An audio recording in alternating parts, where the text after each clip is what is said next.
Excel training ঢাকাতে আপনাদের স্বাগতম। এখন আমি এক্সেল ম্যানেজমেন্ট ট্রেনিং কোর্সের মডিউল 4.02 নিয়ে আলোচনা করব। মূলত এই মডিউলে আমি এক্সেলের হোম ট্যাবের ফন্ট সেগমেন্ট নিয়ে আলোচনা করেছি, অর্থাৎ এই সেগমেন্টটা নিয়ে। তো এখানে আমরা বোল্ড, ইটালিক, ডাবল আন্ডারলাইন বা আন্ডারলাইন কিভাবে বর্ডার করতে হয়, কিভাবে সেলে কালার করতে হয় বা ফন্টে কালার করতে হয়, কিভাবে ফন্টের কালার চেঞ্জ করতে হয়, এই সমস্ত কিছু বিষয় নিয়ে আলোচনা করব। তো চলেন তাহলে শুরু করা যাক। প্রথমে যে জিনিসটা দেখাতে যাচ্ছি সেটা হচ্ছে কিভাবে আপনি বোল্ড করবেন সেটা। তো দেখেন এখানে আমাদের একটা কিছু উদাহরণ দিয়ে রেখেছি আমি। সাপোজ মনে করেন আপনি চাচ্ছেন যে এই যে লেখাটা, এই লেখাটাকে আপনি বোল্ড করতে, সেটার জন্য যে কাজটা করতে হবে, প্রথমে আপনাকে সিলেক্ট করে নিতে হবে যে সেলে আপনার লেখাটা আছে। আপনি যদি বুঝতে না পারেন, আপনার কাছে আপাতত মনে হতে পারে যে এই সেলেও লেখাটা আছে, তো কিন্তু এটাতে যদি আপনি বোল্ড করেন এটা কাজ করবে না। কিভাবে বুঝবেন? যে এখানে যখন কার্সর নিয়েছেন দেখেন এখানে কিন্তু কোনো লেখা নেই, বাট যখনই আপনি এখানে কার্সারটা নিচ্ছেন তখন দেখেন এই যে ফর্মুলা বারে কিন্তু আপনার লেখাটা চলে এসেছে। তার মানে আপনি খুব সহজেই বুঝতে পারছেন যে এই সেলেই আপনার লেখাটা আছে। সুতরাং যে সেলে আপনার লেখাটা আছে সেই সেলটাকে সিলেক্ট করার পরে জাস্ট এই যে বোল্ড লেখাটা আছে বি, এটার উপরে ক্লিক করলেই হবে। ওকে, এটা অনেক সহজ একটা ব্যাপার।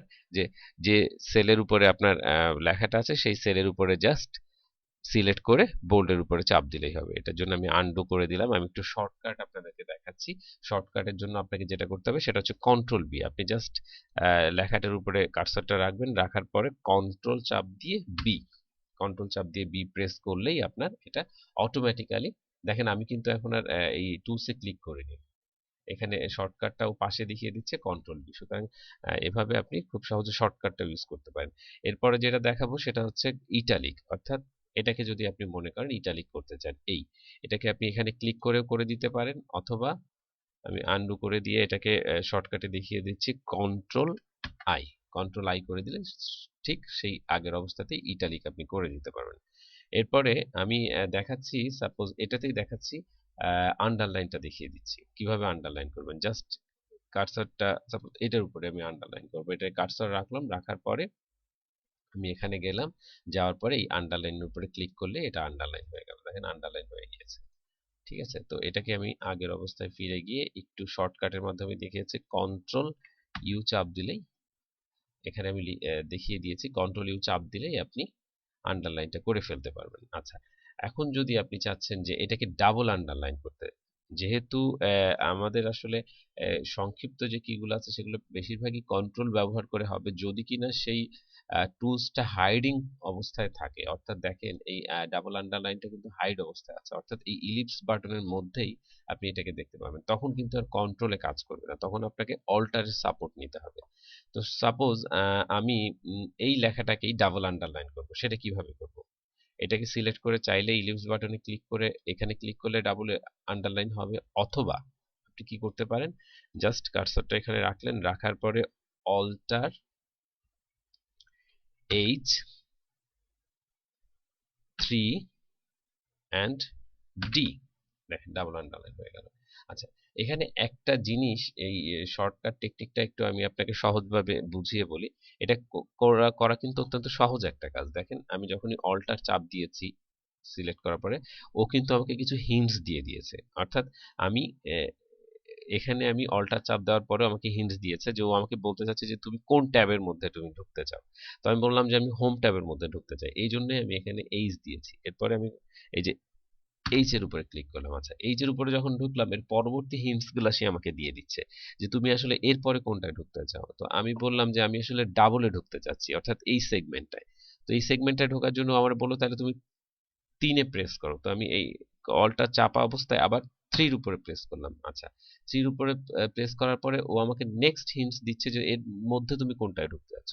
আমি বললাম যে এই ডাবলটা আমি ইউজ করতে চাই। তো সেক্ষেত্রে সে আমাকে ডি দেখিয়ে দিল, তাই ডি প্রেস করলাম। দেখেন খুব সহজেই কিন্তু কাজটা হয়ে গেল। অর্থাৎ ও আমাকে কিন্তু প্রত্যেকটা পর্যায়ে হিন্টস দিয়ে দিয়ে এগিয়ে নিয়ে যাচ্ছে। তো যার জন্য আমি এখানে আপনাদেরকে লিখে দিয়েছি, এটা অনেক সহজ একটা ব্যাপার, বাট আপনি যদি একটু এখানে খেয়াল করেন তাহলে দেখা যাবে যে আপনারা আসলে এটা কেউ মনে রাখতে হবে না। জাস্ট অথবা আপনি দেখা যাচ্ছে যে মনের মধ্যে রেখেছেন, খুব ইজিলি সেটাকে প্রেস করে চাপ দিতে পারেন। কিন্তু এরকম ভাবে দেখে দেখে কাজ আপনাকে করতে হবে না। যদি আপনি শুধু এটার উপরেই খেয়াল করেন তাহলে আপনি নিজে নিজেই কাজটা করে নিতে পারবেন। এনিওয়ে, এরপর আমি যেটা করব সেটা হচ্ছে ফন্ট সাইজ।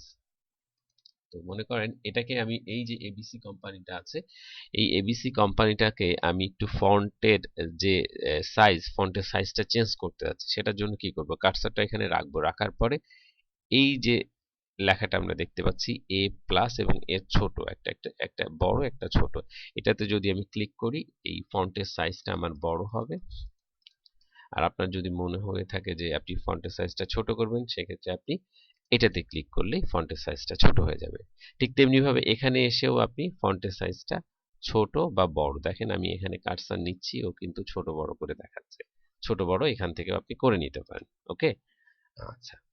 এরপরে আপনি যদি চান যে ফন্টের ডিজাইনটা চেঞ্জ করবেন, অর্থাৎ এই মুহূর্তে আছে ক্যালিব্রি নামে একটা ফন্ট, এখানে অজস্র অগণিত ফন্ট আছে, আপনি এখান থেকে যে কোনো একটা ফন্ট বেছে নিতে পারেন। তো সাপোজ মনে করেন আমার ফেভারিট ফন্টটা হচ্ছে ক্যামব্রিয়া ফন্ট। ক্যামব্রিয়া, ক্যামব্রিয়াটা দিয়ে দিলাম, দেখেন ও কিন্তু এখন ক্যামব্রিয়া ফন্টে চলে এসেছে, এখন কিন্তু এখানে ক্যালিব্রিটা নেই। এরকম ভাবে আপনি খুব সহজে ফন্টটাও চেঞ্জ করে নিতে পারেন। আচ্ছা, পাশাপাশি আমি একটু শর্টকাটটা দেখিয়ে দিতে চাই আপনাদেরকে, যে আসলে এই ফন্টের সাইজ বা ফন্টের যে ডিজাইন বা ফন্টের নাম আপনি কিভাবে চেঞ্জ করবেন সেটা। তো এইটার ক্ষেত্রে মনে করেন আপনি ফন্টের নামটা চেঞ্জ করতে যাচ্ছেন, সেক্ষেত্রে কিভাবে চেঞ্জ করবেন? খুব সহজ, অল্টার এইচ। অল্টার এইচ দেওয়ার পরে ও আপনাকে, যেহেতু আপনি ফন্টের নামটা চেঞ্জ করতে যাচ্ছেন, সুতরাং আপনি কি করবেন, এফ এর উপরে ক্লিক করবেন, এফ এর উপরে প্রেস করবেন। দেখেন ও কিন্তু এফ এর উপর প্রেস করার সঙ্গে সঙ্গে ফন্টের নামে চলে গিয়েছে। এরপরে মনে করেন আপনি এখানে ক্যামব্রিয়া লিখতে চান, CAM লিখে দিলে ও ওই ফন্টটায় নিয়ে গেল। খুবই সোজা। আচ্ছা, এখন মনে করেন আপনি চাচ্ছেন ফন্টের সাইজটা চেঞ্জ করতে শর্টকাটে, সেক্ষেত্রে কি করবেন, অল্টার এইচ চাপ দেওয়ার পরে ও হিন্টস দিয়ে দিল। এরপরে কি বলেছে, আপনাকে এফএস এ চলে যেতে বলেছে। সুতরাং আপনি কি করবেন, এফএস লিখে দিলে দেখেন ফন্টের সাইজে চলে গেল। এরপরে আপনি চাইলে কিবোর্ড থেকে মনে করেন ফন্টের সাইজ আপনি এখানে 20 করে দিয়ে এন্টার প্রেস করলে ফন্টের সাইজটাও চেঞ্জ হয়ে গেল। এভাবে আপনি শর্টকাটও ব্যবহার করে নিতে পারেন। আচ্ছা, এরপরে আপনি ফন্টের কালারটা যদি চেঞ্জ করতে চান, সেক্ষেত্রে কি করবেন, এখানে থাকা অবস্থায় আপনি জাস্ট, এটা হচ্ছে ফন্টের কালার, এইটা ফন্টের কালার, আর এটা হচ্ছে আমাদের সেলের ব্যাকগ্রাউন্ড কালার। আমরা চাচ্ছি ফন্টের কালার চেঞ্জ করতে, অর্থাৎ আমরা এটা চেঞ্জ করব। দেখেন লেখা চলে এসেছে ফন্ট কালার। এটা আসার পরে ইলিপস বাটনে ক্লিক করব, এখান থেকে আমি আমার ইচ্ছা মতো যে কোনো কালার সিলেক্ট করে নিতে পারি। সাপোজ আমি চাচ্ছি এই কালারটা, এটাতে সিলেক্ট করে দিলাম। আচ্ছা, এটাকে যদি আমি শর্টকাটে করতে চাই কি করব, alter alter H, alter H দেওয়ার পরে ও আমাকে হিন্টস দিচ্ছে, তুমি এফসি তে ক্লিক করো, এফসি তে প্রেস করো, এফসি প্রেস করলাম, দেখেন ও এই যে একটা উইন্ডো আমাকে এনে দিল। এই উইন্ডো থেকে এসে আপনি মাউসের মাধ্যমে যে কোনো কালারটা চেঞ্জ করে নিতে পারেন। আপনি কিন্তু আর তখন মাউসে হাত দিতে হলো না, ঠিক আছে? আপনি খুব সহজেই এখানে কালারটা চেঞ্জ করতে পারলেন শর্টকাটের মাধ্যমে। ঠিক তেমনি ভাবে যদি আমি ব্যাকগ্রাউন্ড কালারটা চেঞ্জ করতে চাই, তাহলে কি করব, সিলেক্ট থাকা অবস্থায় আমি এখানে যাব, এটা ব্যাকগ্রাউন্ড কালার বা ফিল কালার, যাওয়ার পরে আমি ব্যাকগ্রাউন্ড কালারটা সাপোজ কন্ট্রাস্ট কালার দিয়ে, একটু বুঝতে সুবিধা হবে, হ্যাঁ এটা দিয়ে দিলাম। এটার মাধ্যমে আপনার ব্যাকগ্রাউন্ড কালারটা চেঞ্জ হয়ে গেল। এখন আপনার ব্যাকগ্রাউন্ডটা ফন্টটা যেহেতু এত বড়, আপনার ফন্ট যেখানে আছে বা লেখাটা যেখানে আছে শুধু সেটা চেঞ্জ করলে হবে না, পাশাপাশি একটু টেকনিক হিসাবে আপনাকে এতটুকুও কালার ফিল আপ করে দিতে হবে। তা না হলে আসলে মনেই হবে না যে আপনি এটার ব্যাকগ্রাউন্ড চেঞ্জ করেছেন। অথবা আপনি যদি এটাকে একটু এনলার্জ করেন, তাহলে দেখবেন যে কিছু কিছু ক্ষেত্রে সুবিধা হবে, কিন্তু তখন আবার সেটা নড়ে যাবে। যাই হোক, এটা আপনি আসলে নিজে বুঝে নিতে পারবেন যে আপনাকে কতটুকু চেঞ্জ করতে হবে বা কতটুকু এক্সটেন্ড করতে হবে, বাড়াতে হবে বা কমাতে হবে, সেসব কিছু। এনিওয়ে, এই কাজটাই যদি আমি শর্টকাট কি এর মাধ্যমে করি, তাহলে কিভাবে করব, অল্টার অল্টার দেওয়ার পরে আপনাকে যেতে হবে এইচ, অল্টার এইচ। এরপরে আপনি চাচ্ছেন সেল ফিল কালার চেঞ্জ করতে, আপনাকে আবার প্রেস করতে হবে, আবার প্রেস করলে ও এই উইন্ডোটা নিয়ে আসবে। এখান থেকে আপনি দেখেন ব্যাকগ্রাউন্ড কালারগুলি চেঞ্জ হয়ে যাচ্ছে খুব সহজেই। ঠিক আছে, এন্টার প্রেস করলেই ব্যাকগ্রাউন্ড কালারটা চেঞ্জ হবে। তো এটা ছিলই মূলত আমাদের এই টিউটোরিয়ালের মূল বিষয়বস্তু। এতক্ষণ আমাদের সঙ্গে থাকার জন্য ধন্যবাদ।